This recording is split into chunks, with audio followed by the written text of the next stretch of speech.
말아봐. 궁금해 장첸 들으면 점점 녹아든 말. 저는 2학기 기말고사 끝나고 4월 초 정도까지 겨울방학 시즌으로 묶어놔요. 짧게 잡아도 2월 말까지 학사 일정 겨울방학 말고. 왜냐면 이게 그 다음 시험이 4월 말에 있잖아. 저는 항상 중간고사 기말고사 기준으로 움직이거든요. 그렇게 되면 기간이 상당히 길어요. 뭐 12월 초쯤에 시험 거의 다 끝나거든요. 중순이나. 그럼 중순으로 잡았을 때 1월 중순, 2월 중순, 3월 중순까지 하면 한 100일 정도 동안 1학기를 준비할 수 있어요. 그런데 2학기는 조금 위험해요. 여름방학이라는 말을 저는 아이들한테 좀 강조를 별로 안 해요. 베이케이션 하면 놀러 가야 될 것 같잖아. 베이케이션이 아니라 2학기 준비기간이다. 2학기 준비기간 매우 짧다라고 아이들한테 약간 부담감을 줘요. 왜냐하면 비슷한 관점으로 가면 9월 초까지를 제가 여름방학으로 잡겠죠. 그러면 7월 초로 하자. 계산하기 쉽게. 그러면 8월 초, 9월 초 한 50일 정도 되겠네요. 여름방학은 겨울방학의 한 2분의 1 정도 보셔야 됩니다. 어떤 학교든 딱 절반 기간밖에 없거든요. 절반 기간밖에 없지만 1학기에 비해서 공부량이 절반으로 줄어든다는 보장이 없잖아요. 동등한 양이 있을 거고 교육과정상 빌드업하는 과목들이 많거든요. 2학기 께 더 어려운 과목이 많아요. 고등학생들 같은 경우에는 선택과목제, 고교학점제랑 또 연결해가지고 과목 자체가 선택과목이라서 한 학기에 다 배우거든요. 뭐 학기별 가중치는 없어요. 근데 중학생 같은 경우에는 2학기 께 조금 더 어려울 수 있어요. 그 쉬운 거를 100일 동안 하고 어려운 거를 50일 동안 하고 매우 비이성적이잖아요. 그러면 여름방학은 여유가 없어요. 그렇게 생각하셔야 되고, 그리고 방학을 다음 학기 준비기간이라 했잖아요. 사람들은 왜 여름방학 다음에 겨울방학인지 모르겠어요. 겨울방학, 그 다음 1학기, 여름방학, 2학기 학사 일정 끝, 이렇게 가야 돼. 근데 우리 정규 학사 일정이 1학기 여름방학, 2학기 겨울방학 이렇게 되니까 사람들이 거의 적응을 한다는 거지. 당연히 여름 다음에 겨울이 온다고 생각하는 거지. 저는 겨울 다음에 여름이 온다고 생각하는 사람입니다. 겨울이 먼저야. 겨울방학 야무지게 보내면서 이번 연을 준비하는 거죠. 그래서 1학기 성공적으로 보내고 여름방학 때 빡공해가 2학기도 성공적으로 보내고 또 공부하는 몸이 돼가 겨울방학을 보내고 이렇게 하면서 수능까지 순항을 하면 괜찮은 녀석이 돼 있을 건데, 그러면 겨울방학보다 절반이 짧으니까 우리는 무엇을 해야 되는가? 기반학습 최소화해야죠. 여름방학을 이용해가지고 후행학습 뭐 이런 거 하는 데들이 좀 있어요. 여름방학을 기점으로 선행학습도 많이 하고 후행학습도 많이 하고. 여름방학 때 그거 하지 마세요. 여름방학 때는 기반학습, 선행학습이 아니라 2학기 완벽 대비를 해야 돼. 한 학기 정도는 제가 대비하고 다음 학기 맞이해야 했잖아요. 50일 동안 2학기를 다 대비할 수 있을까? 저는 좀 걱정이 많이 돼요. 겨울방학은 반대지. 100일이나 있으니까 그동안 하고 싶었던 공부 다 하는 거지. 1학기 대비도 하고, 문법이 좀 부족했으면 문법도 공부하고, 중2 수학이 좀 모자란 고2다 하면 중2 수학도 좀 해보고. 겨울방학 때 또 추천하는 거는 예비 중1 교재랑 예비 고1 교재 빠진 개념들이 압축적으로 모여 있는 게 많아요. 그런 것들을 겨울 방학 때는 하는데 여름에는 할 시간이 있나 모르겠네. 제가 키우는 애들은 여름 방학 때 그냥 2학기 준비만 하고 있어요. 그런데 여름 휴가, 애들이 방학인 김에 길게 여행도 갈 수 있잖아. 우리 회사도 길게 쉬는데 애들이 방학이야. 그럼 길게 놀러 가야지. 이제 뭐 대한민국 해외여행 대잔치, 공항 가면 막 터져나가지 않습니까? 내가 아빠로서 안쓰럽거든. 아버지 나이들 이제 막 40대 후반, 50대 초반 경제적 전성기 해외여행 가는데 그게 부담 없을 수도 있어요. 어릴 때 내가 형편이 안 좋아가 해외여행도 못 시켜줬는데 지금 아니면 언제 가겠나? 몇 년 뒤면 어른 돼가지고 내 품 떠날 텐데 이렇게 하면서 구성에 막 올라와. 8박 9일 뭐 스페인 가자 막 갑자기 막 큰돈 써가 막 갑니다. 50일밖에 없는 여름방학에 10일 동안 외국에서 놀다 와. 과연 그게 더 좋은 경험일 수도 있겠다. 공부 좀 잘하는 게 뭔 의미가 있겠습니까? 좋은 시간 보내고 돈독하게 있는 게 더 좋을 수도 있겠네. 하지만 2학기 준비엔 도움 안 된다. 그렇게 큰맘 먹고 질렀으면 2학기 때 애들 성적까지 잡지 마라. 아버지가 싼똥입니다, 이거는. 근데 그 시기로 끝나는 게 아니야. 여파가 너무 커. 여독. 여행 가기 전 기대감. 들뜨면 공부 안 되는 거 알죠? 그 애들 아이폰 사주겠다고 딱 하잖아. 그날 공부 못해. 들떠가지고 아이폰 생각만 있는 거. 엄마가 아이폰 사놨대. 집에 가서 아이폰 아이폰인데 어떻게 하면 아이폰만 떠올라. 내 강아지 갖고 싶었는데 강아지 입양해 왔대. 학원 하는데 강아지 생각만 나요. 아 집에 와서 빨리 보고 싶은데 학원 가기 전에 집에 강아지가 있네. 학원 가기 전에 이것도 골 때린다고. 너무 이뻐. 그 학원에서 제 강아지 생각만 납니다. 들뜨고 너무 행복하면 그 생각만 나. 딱 8박 9일 어디 간다. 짐 싸면서 막 설레가지고 또 공부 며칠 안 되고 돌아와가 여독도 있는데 정리도 좀 해야 되고 하다 보면 한 10며칠 날리겠지. 50일 중에 10며칠. 그거 좀 큰일 날 것 같고, 고등학생이고 입시가 중요하다고 생각하는 집들은 잠시 미뤄둬 있어. 대학생 때 데리고 가도 애들 따라갑니다. 대학생 돼가 우리 애가 해외여행 같이 안 가겠다 하면 뭐 관계 이미 틀어진 거지.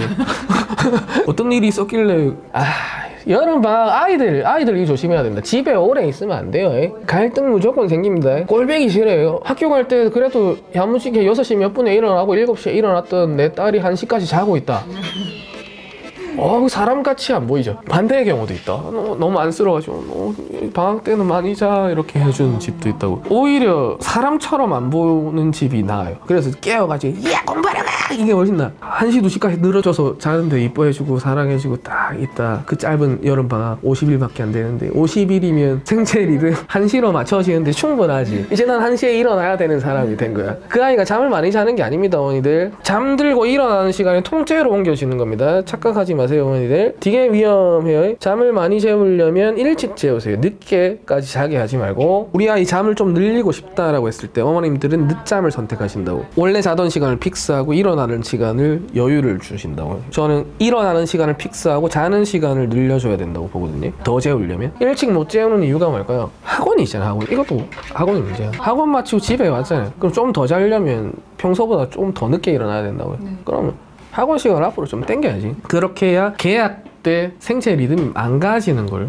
방어를 할 수가 있다는 거죠. 고작 50일 때문에 2학기 첫날부터 한 달 반 정도를 날리게 됩니다. 내 몸이 늦잠 자는데 익숙해져 있기 때문에. 그러면 계약하자마자 스트레스 장난 아니죠. 일어나는데 어려움 겪겠죠. 간단하게 생각해 보십시오. 아버님들, 어머님들, 내가 출근하느라 6시에 일어나는 사람인데 갑자기 내일부터 2시에 일어나야 돼요. 스트레스 장난 아니죠. 갑자기 4시간 더 일찍 일어나야 돼. 근데 그거 하루만 하는 거면 리스크가 적은데 쭉 그렇게 해야 돼요. 쭉 적응하는데 시간 분명히 걸립니다. 3교대 하시는 아버님들은 완벽하게 이해하실 겁니다. 이게 교대 바뀔 때 스트레스 장난 아니거든요. 그래서 그때 쉬는 날 비번이 좀 길게 있잖아. 교대 바뀔 때 하루 이틀 쉬는 게 아니라 좀 길게 잡아주거든요. 주야 바뀔 때도 더 심하고. 그 느낌으로 아이들이 스트레스인데, 아버지는 그래도 생계 유지를 하고 가정을 책임지려고 그거 스트레스를 견디신다는 거지. 애들 스트레스 안 견뎌요. 견딜 생각은 없고. 그때 자던 시간이잖아요. 학교 가서 잡니다. 1시까지 자던 내 딸은 학교에서 1시까지 잡니다. 그럼 2학기 다 베리는 거지. 힘든 2학기를 잔다고 다 베리고. 그렇게 하다가 신체가 완벽 적응하고 나면 바로 시험 기간. 계약하고 한 달 반 동안 배운 거 남아있는 거 없음. 그 상태에서 시험 기간. 시험 기간에 공부하려고 하니까 너무 어려움. 그러다가 초조함이 올라오거든요. 그게 시험 불안의 원인이 될 수 있어요. 공부가 안 되어 있고 공부가 안 되고 있다는 걸 아이들이 알아요. 그럴 때 2학기 다 베립니다. 7, 8시간 정도는 재우는 거는 좀 추천을 하는데 고등학생들이 6시간 이상 잘 못 자요. 되게 피로하거든요, 아이들이. 방학 때만이라도 7, 8시간 잘 수 있게 세팅을 좀 해줬으면 좋겠고. 근데 그거를 2시간 더 늘렸을 때 일어나는 시간을 늘리지 말고 자는 시간을 늘려줘야 되는데, 또 애들이 일찍 자라면 안 자. 그럼 잠 안 늘려도 된다 이거지.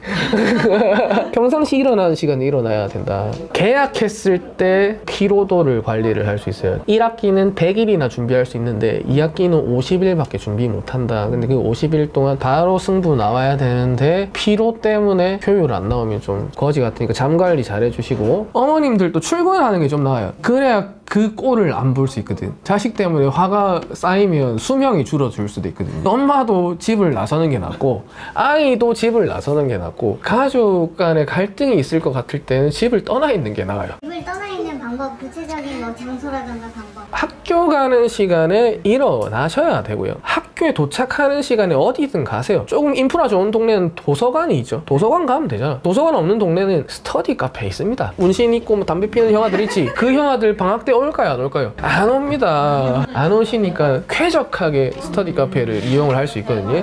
스터디 카페에서 공부하다가 학교 스케줄 맞춰서 움직이면 돼. 학교 마칠 때 그때 딱 마치면 되지. 그 다음에 평소에 가던 학원 가. 그래서 방학 동안에 학원 스케줄이 크게 바뀌면 학생들한테 생활 관리 안 돼요. 평상시 루틴 지키면서 살면 돼요. 학교라는 공간이 스터디 카페나 도서관으로 바뀌는 겁니다. 강의가 필요하면 인터넷 강의 듣고, 아니면 그거도 좋다. 스포츠. 굳이 오전 학교 가는 시간에 공부로 채우고 싶지 않다? 그럼 대안 활동들을 하시면 될 것 같아. 평상시 관심 있었던 활동들. 내가 수영 배우고 싶다라고 하면 오전 반 등록하세요. 딴 거 하지 말고. 기타 한번 배우고 싶다. 배우러 가가지고 한두 시간 레슨 받고 밥 먹고 공부하러 가는 거지. 하루 종일 기타 치면 뭐 아티스트도 아니고 그러면 하고 싶었던 거 방학 때 좀 경험해보는 거 중요하고.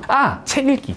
학기 중에 안 읽잖아. 대학들마다 특히 서울대 권장도서 이런 거 거기서 읽고 싶은 책 골라서 한번 읽어주세요. 뭐 엄한 책 읽으러 하면 판타지 소설 고르고 막 난리 나거든요. 읽기 싫게 생긴 책들이 딱 다 나오거든요. 그런 책들에 적응해야 돼요. 학기 중에 읽기에는 좀 불편하고 자기 진로 진학 목표에 맞춰가지고 독서를 해야 돼요. 하루 종일 공부하면 좀 지치잖아. 그래서 방학 때 학교 가는 시간을 활용해서 뭐 그런 대안 활동들 해주고, 다니던 학원 가가지고 열심히 공부하고 집에 와서 잘 자고, 그 정도면 충분하죠. 제가 만들었던 극상위권 친구는 학기 중에 6시에 일어나는데 방학 때는 5시에 일어나게 했어요. 그 대신에 집에 일찍 보내줬어. 1시간 시차를 오히려 당겨가지고 계약하자마자 초프레시하게 시작했어요. 모든 방학 때 그렇게 했어요. 생체 리듬 관리하고 그랬거든요. 근데 보통은 반대로 가죠.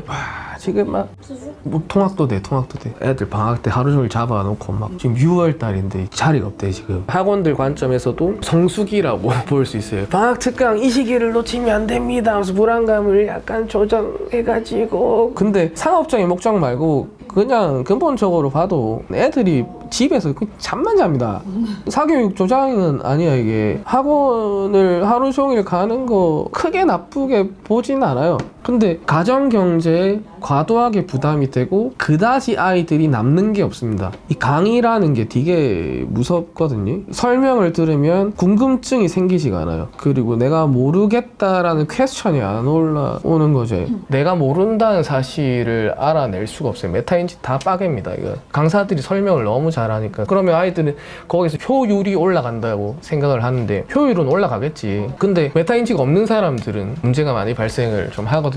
그리고 뭐든 배우고 나면 익히는 시간이 필요하잖아요. 근데 하루 종일 강의로 세팅해 놓으면 익히는 시간이 좀 없잖아요. 강의 다 끝나고 나면 그걸 익히는 시간을 가져야 되는데 하루 종일 학원에 갇혀 있다 보면 좀 막 억울함 같은 게 올라오거든요. 아침부터 만약에 내가 한 7시까지 강의 듣고 왔다. 그거 하루 종일 공부한 거잖아. 그럼 누가 그거를 내 거로 만드는 자습을 하겠습니까? 안 한다. 이제 놀아야 된다. 이제 놀아야 되니까 하루 종일 듣고 놀고 하루 종일 듣고 놀고. 이게 방학 특강 다니는 아이들의 기본 패턴이거든요. 성실한 애들은 또 자습해요. 그 애들이 상위권이지. 학원 수업 들은 거 자기 거로 만들고 나서 놀지. 근데 아닌 애들 학원 수업 듣고 끝. 그렇게 남는 거 없는데 시간과 돈은 많이 쓰는 게 좀 방학 특강의 좀 맹점인 것 같고 좀 주의를 해야 되고, 거기에서 뭔가 큰 변화를 기대하고 보내시면 안 되고요. 가정경제에 위협이 될 정도의 투자는 하지 마세요. 투자 대비 효과 별로 없긴 해요. 여름 방학에만 운영하는 어떤 썸머스쿨 이런 말들 하면서 운영하는 것들이 좀 있고, 여름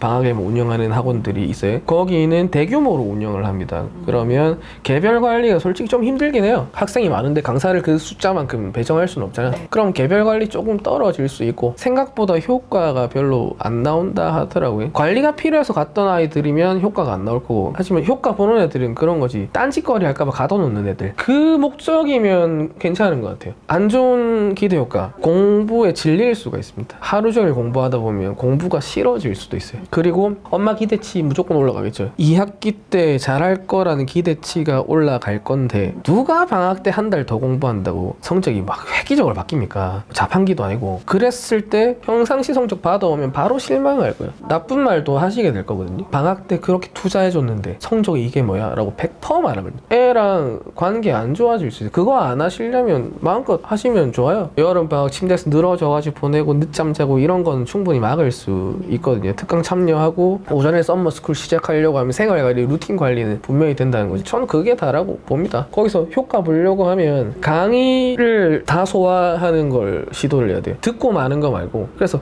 강의가 너무 많으면 좀 안 좋죠. 학교는 은근히 시간표 보면 주요 교과가 아닌 교과들이 중간중간에 끼어 있어요. 그렇게 해서 숨통이 있거든요. 미술도 있고 체육도 있고 뭐 재밌는 것들, 거긴 주요 교과로 꽉 채워놨어요. 그걸 어떻게 하루 만에 다 소화를 해요? 근데 그걸 월화수목금 다 그런 강의가 있다면 저는 소화할 자신 없어요. 만약 내가 5교시를 들었는데 다 주요 교과다, 그걸 어떻게 다 소화할지 감당이 안 될 것 같은데 듣고 마는 거지. 수많은 정보는 들어오겠죠. 근데 그 소화를 할 수 있다면 도움이 되겠지. 그래서 내가 강의 대비 습득하는데 시간이 얼마나 되는 사람인지 그런 거를 평상시에 측정을 해놔야 돼요. 내가 1시간 강의 들었을 때 복습하는데 시간 얼마나 필요한가, 이런 거를 왜 측정을 안 하는지 모르겠어요. 그러면 거기에 해당하는 강의를 세팅하면 또 괜찮지. 이 학원들마다 특강들 많으니까 시간 맞고 구매에 맞는 학원 골라서 선택적으로 가기 매우 좋다는 거지. 저는 제가 경제력이 되고 시간이 되고 아이 방학 때 좀 특강으로 좀 조지고 싶으면 스케줄링을 좀 빡빡하게